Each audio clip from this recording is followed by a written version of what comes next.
Hello everyone, today we're going to be going to watch a video called To This Day. It is one of my favorite videos, mainly because, well, there are a lot of things in here that I've had to deal with myself. And I'm glad there's someone who made a video like this. Alright, let's begin. I'm not the only kid who grew up this way. Surrounded by people who used to say that rhyme about sticks and stones. As if broken bones hurt more than the names we got called, and we got called them all. So we grew up believing no one would ever fall in love with us. That we'd be lonely forever. That we'd never meet someone to make us feel like the sun was something they built for us in their tool shed. So broken heartstrings bled the blues as we tried to empty ourselves so we would feel nothing. Don't tell me that hurts less than a broken bone. That an ingrown life is something surgeons can cut away. That there's no way for it to metastasize, it does. She was 8 years old. Our first day of grade 3 when she got called ugly. We both got moved to the back of class so we would stop getting bombarded by spitballs. The school halls were a battleground where we found ourselves outnumbered day after wretched day. We used to stay inside for recess because outside was worse.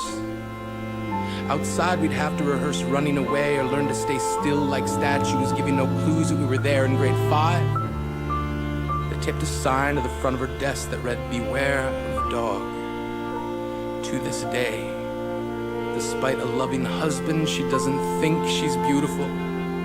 Because of a birthmark that takes up a little less than half her face. Kids used to say she looks like a wrong answer that someone tried to erase but couldn't quite get the job done.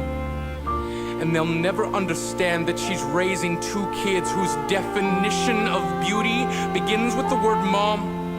Because they see her heart before they see her skin. Because she's only ever always been amazing. He was a broken branch grafted onto a different family tree. Adopted. Not because his parents opted for a different destiny. He was 3 when it became a mixed drink of 1 part left alone and 2 parts tragedy. Started therapy in 8th grade. Had a personality made up of tests and pills.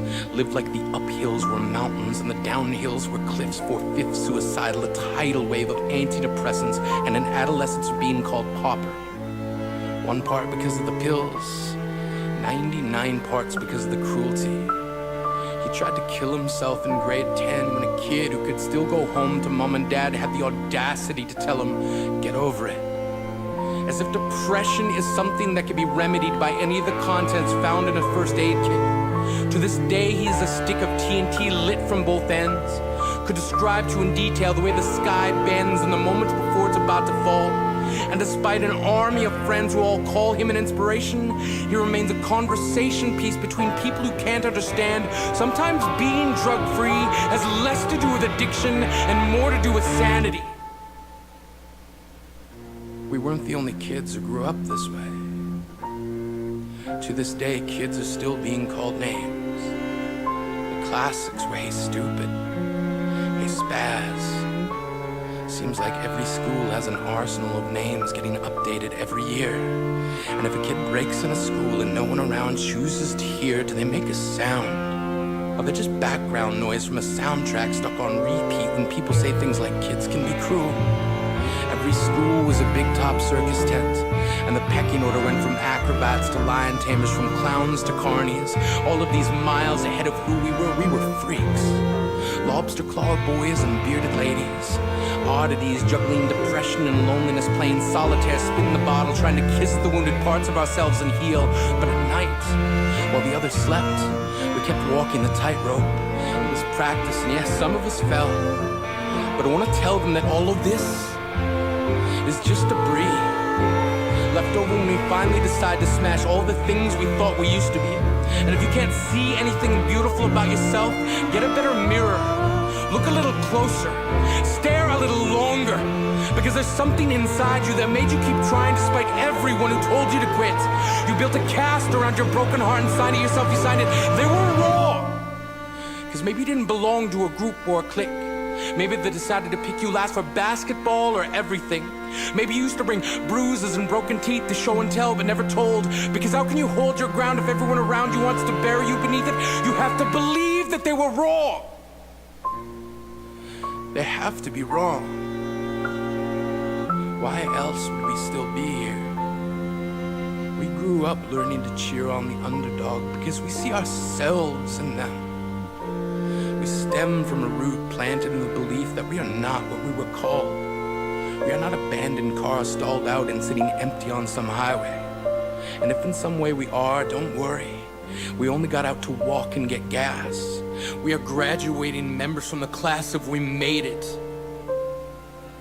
Not the faded echoes of voices crying out names will never hurt me. Of course, they did. But our lives will only ever always continue to be a balancing act that has less to do with pain and more to do with beauty.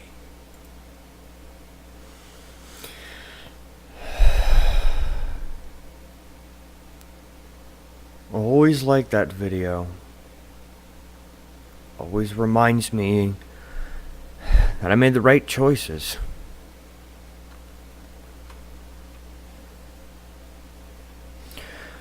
Well, thank you for watching. And I will leave a link in the description for this video as well as the original version. And thanks again for the person who, well, the one you heard in the video. Thank you for talking about this. And thank you all for making this video. I'll see you guys next time.